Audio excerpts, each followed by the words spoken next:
good evening, everyone, or good morning. This is Dr. John Apsley. I'm very pleased to be here again with the Trinity Health Freedom Expo. I started doing these way back in 2009 with this group of wonderful educators, and they have always brought forth the emerging sciences and practices of state-of-the-art medicine. So I hope to bring to your attention today a most incredible product that helps and aids regeneration and regenerative medicine in a variety of ways, called CBD. It is the non-intoxicating substance from hemp. And since it comes from the seeds and from the oil of hemp, it is a true regenerative nourishment, which means food substance from embryonic foods. So the title of today's lecture, I was very careful to pick, but it relates to fundamentals regarding the regeneration of healthy human tissues. So we're going to explore several different angles on this as we proceed, with some illustrations up front as to the real power behind CBD. So one of the emerging roles that is coming up in a number of major university studies, and they're hitting in rapid fire succession, is CBD's role with controlling cancer and managing cancer. And what the literature appears to me to be showing is that CBD isn't so much a direct treatment for cancer, but rather it's a re-educational substance that brings the cell back to proper functioning. And there are two choices for that with a cancer cell. Either it finally brings back and reinstitutes its healthy cell death programming and kills itself, as all healthy cells do, and then is replaced by healthy cells. Or it can help to convert that cancer cell back into a normal cell. And originally, we didn't think that was possible, that the so-called Warburg effect, where a healthy cell is converted into cancer, that was always considered to be locked. But let me take a step back for a second and introduce a concept that I think is going to be really happening with where the researchers go with CBD. When we first form in the womb, we form an invasive set of tissues in order to anchor the developing early embryo and fetus into the lining of the uterus of the mother. And these specialized tissues are called trophoblasts. And the trophoblasts in the early stages are highly aggressive, invasive, and they ferment, just like cancer does. They are in a low oxygen environment. There's no real blood supply yet. And it's a very acidic condition for the fact that it isn't high oxygen. So remember, oxygen combines with acid to make water, and water is neutral pH. So it's a very acidic situation, and only fermentation can take place to keep those kinds of cells going. But their job is to rapidly eat into the uterus and develop blood vessels, just like cancer does, so that proper blood supply and food supply can then reach the embryo that's developing and very rapidly multiplying. It doesn't have much time to accomplish its mission. So what better perfect kind of cell than a cancer-like cell? Now, at a certain point in time in the development of this embryo, there is a switch that occurs. And that switch, when it hits, is a dual signal that comes from the developing fetus, as well as from the other parts of the trophoblast that have become a more nourishing component to feeding the embryo, called the placenta. And both of those factors combine at a given moment, and those trophoblasts then have a choice. They either then initiate their self-death healthy program and they die, or they convert into healthy placenta tissue. So this is what we're talking about when we're looking at CBD. And the reason why is that the number of receptors on all of the cells of the human body are abundant with CBD receptors, known as endocannabinoid receptors. So this is not another kind of herb. This happens to be a close approximation, close enough that it works at 100% to what we understand our own production of the endocannabinoids are. Endo means internal. So if we suddenly have a deficiency with producing our own endocannabinoids, we're in real trouble. And to be able to have an external source of nourishment of a nutrient that we get from a plant, from an embryonic source of the plant, like i.e. the seeds, where the oil is abundant, for example, it means that it's regenerative in nature. Why? Because all embryonic states of plants and animals have an unbelievable ability to reproduce healthy cells, young cells. And that is unscheduled healing ability in an older plant or animal or human. It's unscheduled. It doesn't happen. So when it does happen in the earliest stages, to the older animal, the corresponding older human, that replication in that older human being is actual regeneration that you're witnessing. It's unscheduled and it's accelerated and it's perfect, making healthy cells. That's regenerative medicine. That's the practice of using tools and methods that do that in aging human beings, age of 50, age of 60, age of 70. And we know that this can be done. It is completely well documented by some very elegant studies that started in the late 70s and 80s, that cells at that level in an aged person that has severe disease can not only be eradicating of that disease, it can get rid of that disease, but it will unage the cell up to a decade. That research was performed by Gilbert N. Ling, Freeman Cope, and Raymond Amadian, MD, PhD from Harvard, who was the first person in the world to actually develop MRI. Didn't get the credit for it, but he was indeed the first person that developed it. So we're talking about mechanisms that happen in an area of science that's just emerging, and the ability for CBD to re-educate some of the most rogue situations that's possible, especially when it's supported properly, i.e. when it's given proper nourishment to work alongside it, i.e. when it's given proper oxygenation to work alongside it, i.e. when it's given proper alkaline balance to work alongside it, i.e. when it's given proper frequency exposures from the environment, like insulation from 5G, for example, in order for us to do its thing. So if we really use CBD at its cutting edge abilities, we have to use it within a complete program to bring out its best. And unfortunately, reductionistic sciences do not do that. They cut things up into one area of study and drill down to the bottom, not realizing that life doesn't occur that way. Certainly babies don't work that way. Certainly regeneration doesn't occur that way. It's a complex system that we have identified as having four pillars to it, five components to it. And those five components, once they're fully addressed, and we have tools like this, like CBD, that are put into that system, wow, magic can happen. And you're going to see that as we proceed here. So that's what you're looking at here when CBD is entering into completely different kinds of cancer and causing rapid changes, particularly in the reproductive organs, like cervical cancer, for example, breast cancer. So the other aspects is that it actually induces genetic repair.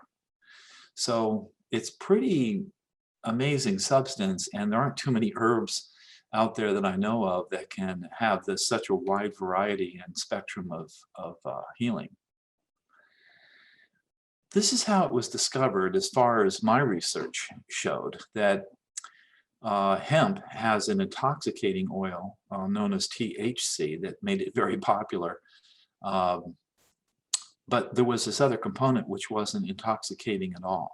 And so for years, it kind of wasn't even discussed or really even, I think, thought of. It was overlooked.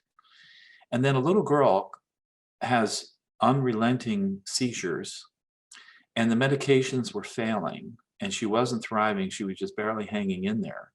And if you have long-term, day in, day out, hours at a time seizures, sooner or later, you're just going to peter out. Your heart's going to give out, even at a young age. I believe she was about 8, in that neighborhood of age, when she was given some CBD oil. And it was almost instantaneous. The results were very impressive within a very few moments, that her seizures stopped, and they were for the first time controlled. And because of the amount of effort that was taken to help this little girl stop having seizures, very powerful drugs, a variety, and to have such a simple element coming out of an oil of a grass, tells you just how powerful the CBD is. It's not just about epilepsy and seizures. It's about neurological balance, neurological nourishment, neurological recadences, neurological homeostasis, coherence, neurological coherence. So that's what we're really looking at here. So in terms of the support that can happen for epilepsy, there are some synergists that help CBD for those that are interested. For example, detoxifying glutamate buildup is very important, and that's done very effectively with taurine, a very good healthy amino acid, and it's also done with tocotrienols, the complex of vitamin E. So between that and also magnesium, working with CBD, it will make it much more effective, because there's a spectrum of different pathways in there that need to be properly nourished in order to excite the calming nerves, as well as helping to suppress the overactive nerves, the hyperexcitatory nerves, that is controlled in large part, not 100%, but in large part by glutamate. It becomes a waste in the nervous system, and it has to be eliminated. So by doing all those things together, putting the oxygen back into the nerves, reducing the acidity in the nerves by a proper diet and water intake, and then getting oxygen in there with special techniques, all together, and then this proper nourishment, and then keeping that patient away from certain allergens that are producing histamines. That is a very powerful neurotransmitter. Wheat can do that. These are things that can be found to reduce the stress off the nerves by finding out what the allergens are, the high sensitivities, and then making sure that detoxification happens to get rid of these poisons that are in there, particularly glutamate. So it's fabulous. It really has a massive ability across broad spectrums of seizure disorders to bring about a healing. So taking it a step further in the neurological field, just about every psychiatric condition imaginable is positively influenced and impacted by CBD. And again, the reason is because there is an abundance of receptor sites on all the nerve cells of the human body to receive this particular herbal substance. Because although the body is supposed to make it, we're losing that ability through cumulative degenerational influences that have happened from the time that our soil became exhausted in the United States. And my other lectures during this conference cover that subject a whole lot, with complete lists of all the foods that have a known massive deficiency of minerals and vitamins in them compared to just a few short decades ago. And that has to be fixed in order for all of the nourishment that we don't even know about yet to come back into the human body and get things working properly. So I'll give you one quick example. Vitamin C. There are 250 different stereoisomers of vitamin C. It's like a sugar, but in time and space, it is different shapes according to the food. And cooking it alters that shape. These receptors that I'm referring to on the sites of all of our cells are delicate blocks. They will not receive vitamin C in a warped shape. Or if they do, it's less efficient. Vitamin D has over 250 stereoisomers, depending on what food source it comes from. Same thing with many of the B complex. So when you're talking about the kind of nourishment that grows into foods that are grown in soils that have an abundance of minerals, like Hunza land, for example, or the mountains in the Black Mountains where the Abkhazians are, or Nicoya, Costa Rica, on the mountaintop of a volcanic mountain there. You're talking about a different food. It has all of these stereoisomers, or an abundance of them, that these people are eating, that does all kinds of things to human beings that we haven't even begun to study yet because of reductionism. We want to study vitamin C. This is the one that we're supposed to study. We're not supposed to study any of the stereoisomers. Who cares about stereoisomer vitamin C? Well, the human body does. So as a result of all of those nutritional deficiencies, God only knows what we're not capable of doing any longer. But one of them is we are losing the ability to produce our own optimal amounts of endocannabinoids. And we'll talk about this in a moment, but it develops an internal hunger for those endocannabinoids and the other substances that we're not making. The human gut, for example, if we feed it properly, makes a ton of very regenerative substances for us, including a lot of these stereoisomer B complex, and a stimulation to the immune system that's very calming and yet very strengthening at the same time. So that's where we get these unique nutrients that have been processed through other life forms that we haven't even begun to study in many cases, in many, many cases. I mean, the fact that vitamin C was in 250 different shapes was known back in the 1930s. And so that's when acerola berry became very popular, is that it contains a lot of different stereoisomers of vitamin C, and it has a whole bunch of biological effects that are stronger milligram per milligram than ascorbic acid does. Same thing with the vitamin E complex. We were just talking about tocotrienols. That's part of the vitamin E complex.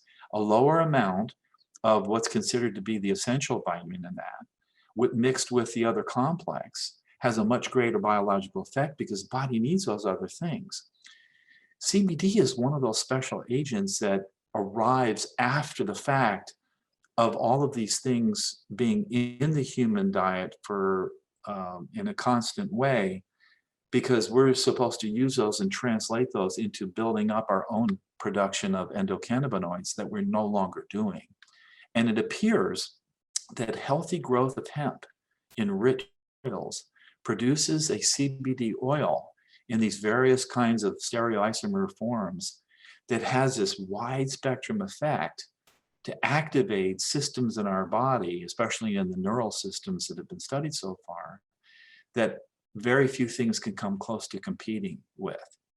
So think of that when you're looking at all these different psychiatric and emotional, the lack of mental wellness issues that plagues 70% of our population today. So what we're talking about here is a hidden hunger, and it was discovered and talked about in the 1930s by William Albrecht from the University of Missouri. And he was an agricultural scientist of great import. And he would look at animals that were raised on different soils that either had mineral deficiencies or an abundance of minerals. And he would notice that not only did they not have diseases if the land was fertile, but he noticed a particular kind of fertility that he called the proteinaceous content of the soil. The proteinaceous content of the soil isn't even the organic fertilizers that we know about today, or we talk about today. It's not about manure, it's not about compost. To a degree, it's about compost, but it's about proteinaceous, living fertilizer that only comes from a huge abundance of minerals entering that are tiny, real tiny, but the full spectrum, that are able to enter into the mouths, so to speak, of the bacteria in the soil. They have to be small and they have to be full spectrum in order for that bacteria to launch a super aggressive multiplication of itself. And that produces a protoplasm in the bacteria that's almost completely protein, but it's full of energy-rich minerals that when that bacteria dies and it puts itself into the soil, becomes freely available for the other worms and other insects and other life forms that are in the soil, but also to the root hairs of plants. And like a straw, it just picked right up because it's based upon universal replacement parts of minerals with high energy wrapped around it. And a few other molecules like purines, pyrimidines, and the building blocks of the genetic code, but in small form. So the plant then picks that up, universal replacement parts, and the plant has no energy to expend to help itself grow, and it gets huge. And it has an abundance of enzymes, an abundance of minerals, an abundance of energy, and animals eat that, and then humans eat the animals, or takes the milk or the eggs. And then the humans also eat the plants in the raw state to a large degree.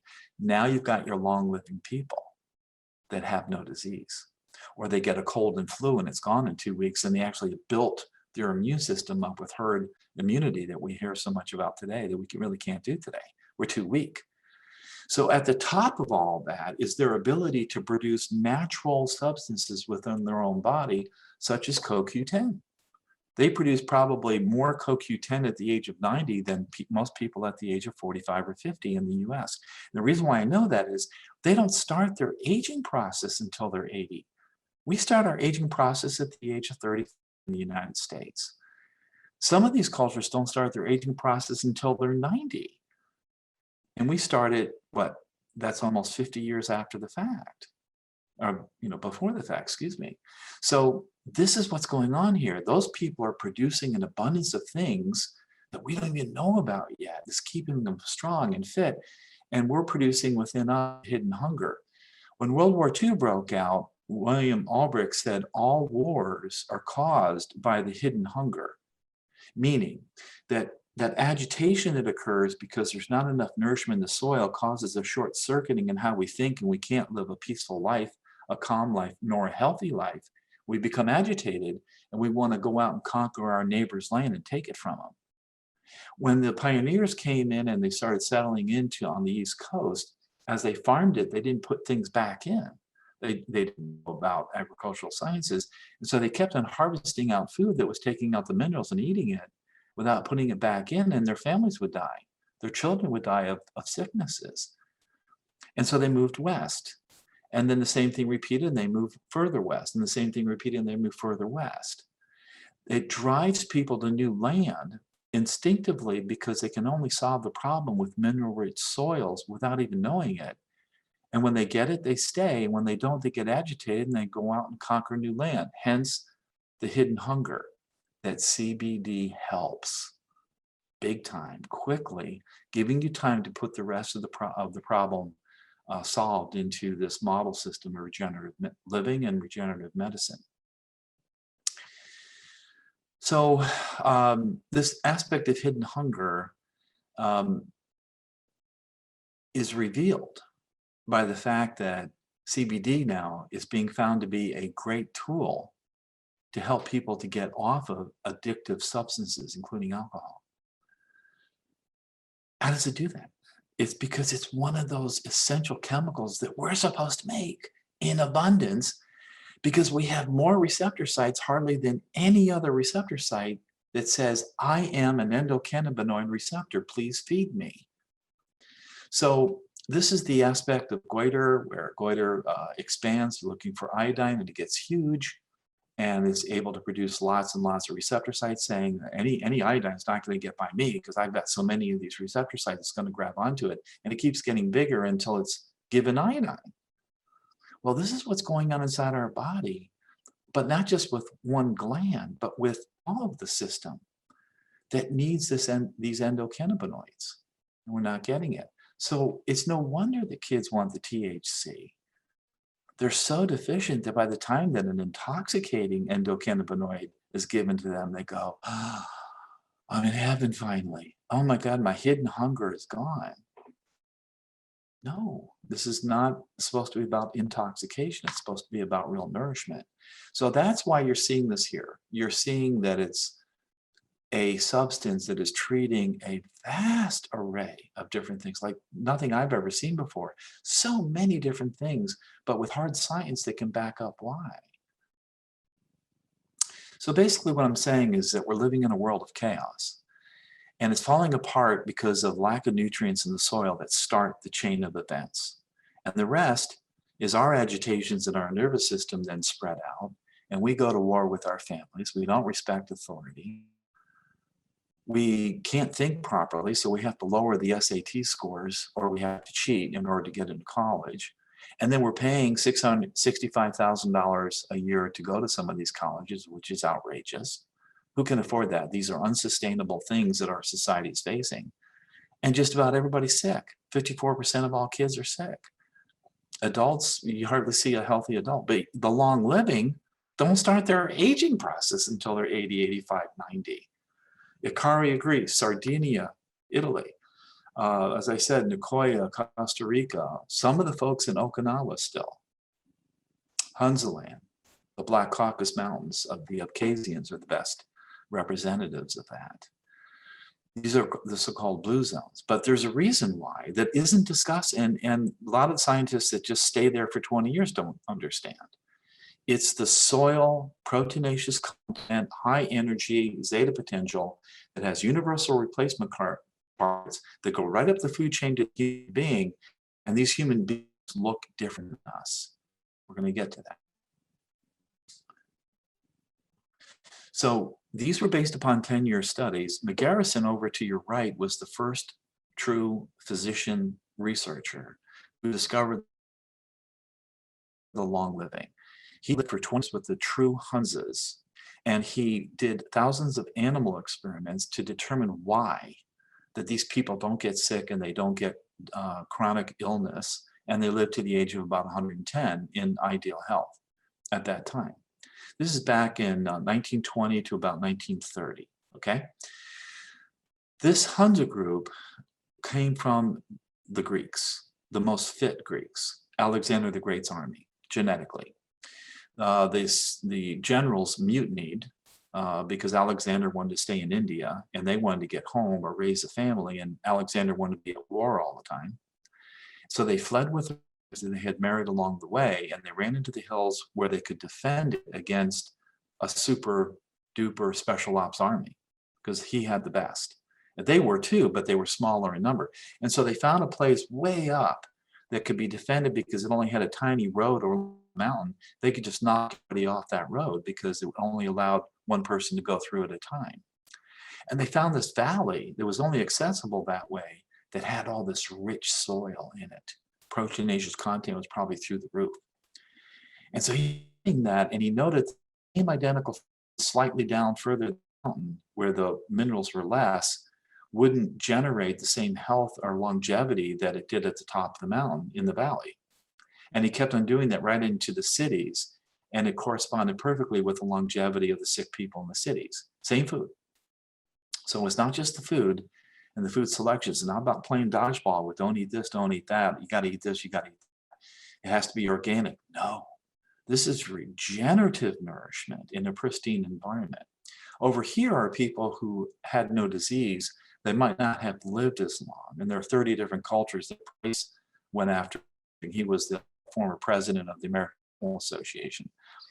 And his partner later on became interested in how to prove this with animal experiments. His name was Pottinger, Francis Pottinger Jr. He and his wife were physicians. And they took cats and they ran them through generational decay studies and generational regeneration studies. And it took just as many generations to regenerate a population as it took to decay. And what we're talking about with regenerative medicine and CBD is letting a person who's third generation down the road into the hole being able to come back within their lifetime. And CBD is one of those things. There's embryonic nourishment is the secret, and CBD is at the top of the list. So when we put together a regenerative model based upon the long living, we see how their lifestyle is, and then we do medical testing and parameters to determine exactly what is the way in which that we can monitor humans so that their self-healing powers maximize. What is it that we have to do as doctors to turn the regenerative mechanisms on? In other words, unscheduled ability to heal in an older person by optimizing a system of medicine. And we find that it has 5 parts to it. We have to make sure that the person is given bioidentical hormones, because they may not ever be able to, on their own, make it again. They might, but in many cases, because we're so degenerated, they just simply need those hormones, natural hormones, in the proper balance going in. They need that regenerative nourishment, embryonic foods in the raw state that at least is a significant part of their diet that are raised on healthy soils. They need to be able to religiously detoxify every single day. We do that with really good water, wetter water than normal. I'll explain that in a second. And then body stress, which is primarily about tension. That's what stress is in terms of what happens with the body. Tension and tightness, which is a reduction in blood supply, which is a reduction in oxygen, and a buildup of acid, because the acid builds up where oxygen's not getting in, because oxygen and acid form water. That's its purpose. At the making energy with oxygen, it goes to make water out of the acid, which is neutral pH. This is the secret for alleviating body stress. And then heart and mind stress is a simple practice of 5 minutes in the morning, 5 minutes a night with a connected breath, while you're thinking of joyful, positive thoughts, experientially, where it's like, oh yeah, I remember this joyful time. And you're bringing those vibes in while you're connecting your breath so that it enters into your neurological facilitation. It becomes easier and easier and easier for you to go into that state. And there's a coherence that occurs in the heart. And we'll show you that in just a second. So underlying imbalances in these 5 areas lead to all symptoms and all disease, including immune weakness. And the immune system is the spearhead to regeneration in the human body. It's not supposed to be just about killing cancer cells and germs. It repairs. And it has to be fed right. It has to have the raw materials. It has to be in an environment to do its utmost. It has to be highly oxygenated to do its utmost. There's all these exceptions and all that, but predominantly it's this way. Alkalinity, high oxygen states, and that's where the long living habits be. They're unbelievably fit. They're active all the time. So sunlight is very important. Vitamin D is a hormone. The nutrition is the soil and the earth. The detoxification is about water. The body stress, tightness, tension that restricts circulation is about oxygen. And joy. Bring joy in and just using that to facilitate nerves to flow properly, conduct proper information.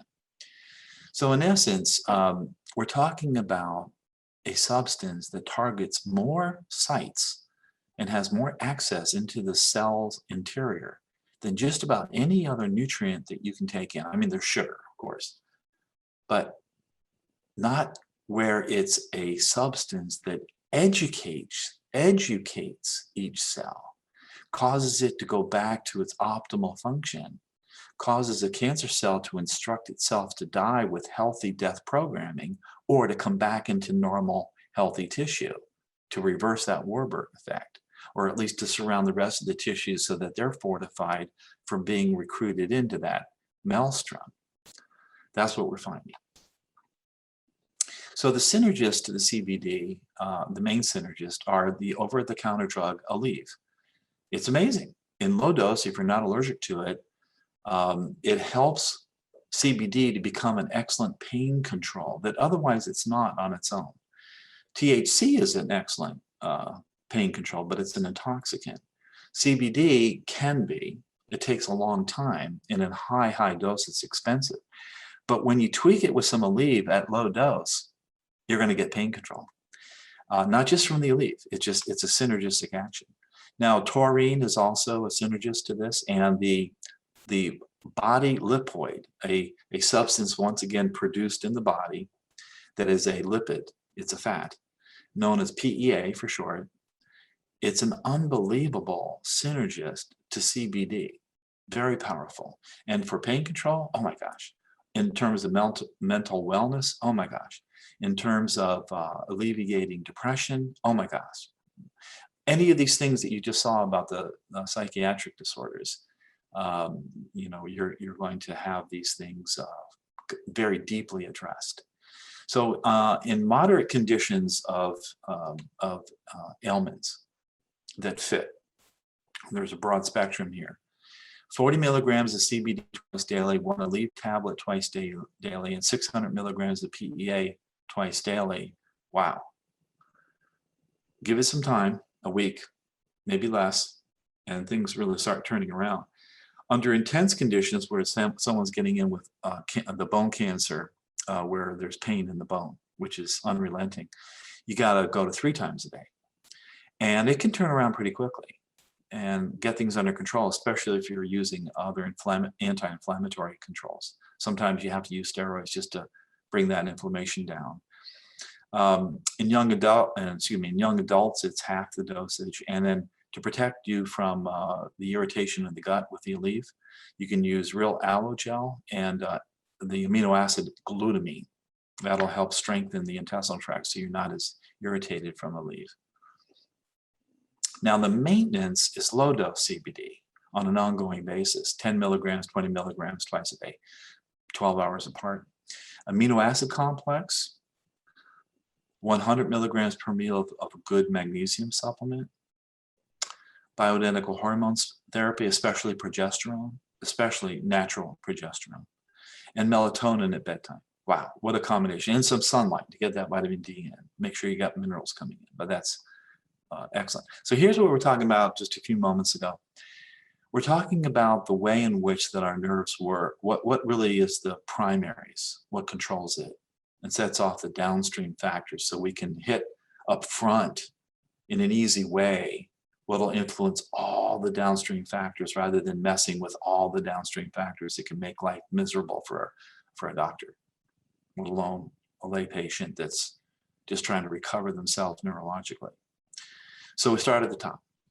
And with all this stress that's going on, nerves are particularly sensitive to a lack of oxygen. The muscles, yeah. But the nerves, tension, tightness, no circulation, they're getting hit hard. So when we're functioning either erratically or properly, we influence 15 feet around us. If we have that influence going out to our neighbors or our nuclear family that's healthy, they feel it.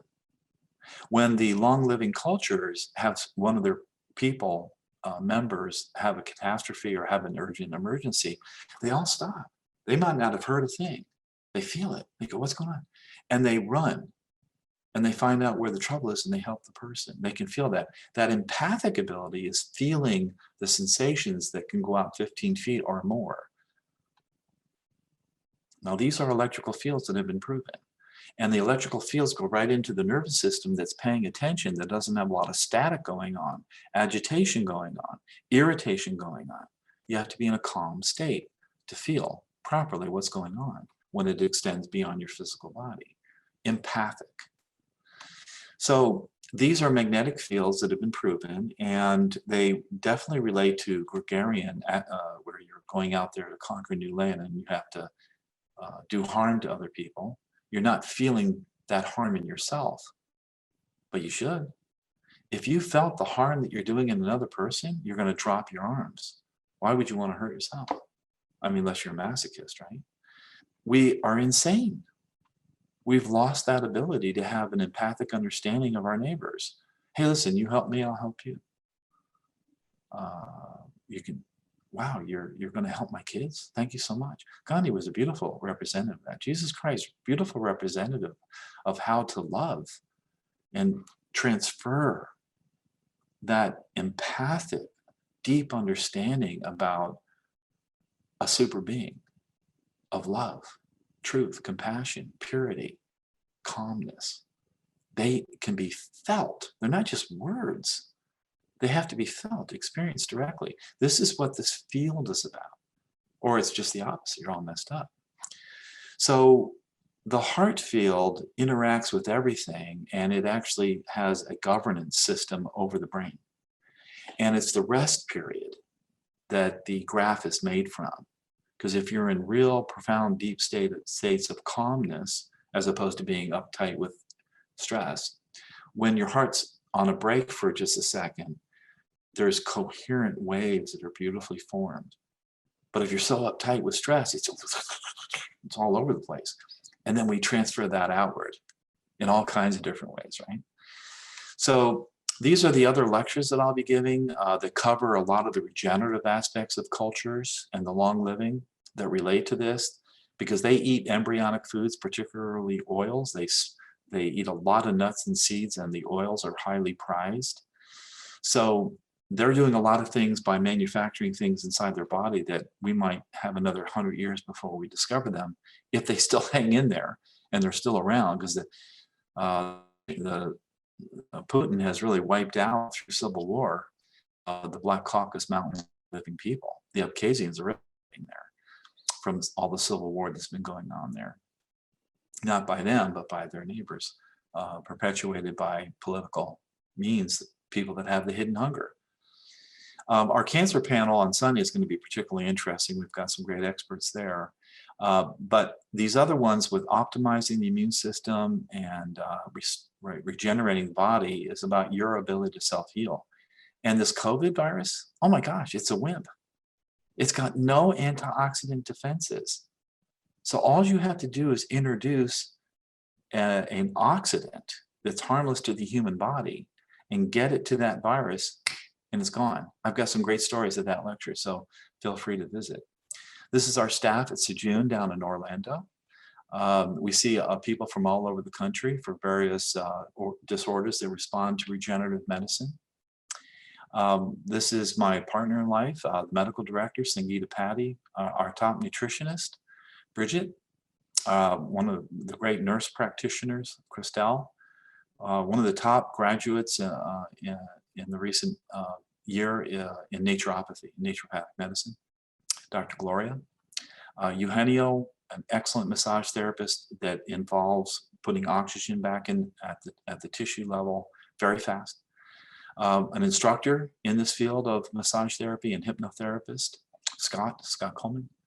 And then a professor at the local acupuncture school, Doctor of Oriental Medicine, Dr. Todd Gegerson. And this is actually what I should look like in about a year after I practice what I preach. So we're pretty good about practicing what we are giving all our patients. We do a better job, but I'm trying to get back here, so maybe next time. At any rate, this is our information. You're welcome to reach out to us if we can help you in any way, and visit our website. We've got some great videos. And good luck to you, and I hope that you super empower yourself to optimize your self-healing ability. You take care now. See you next time.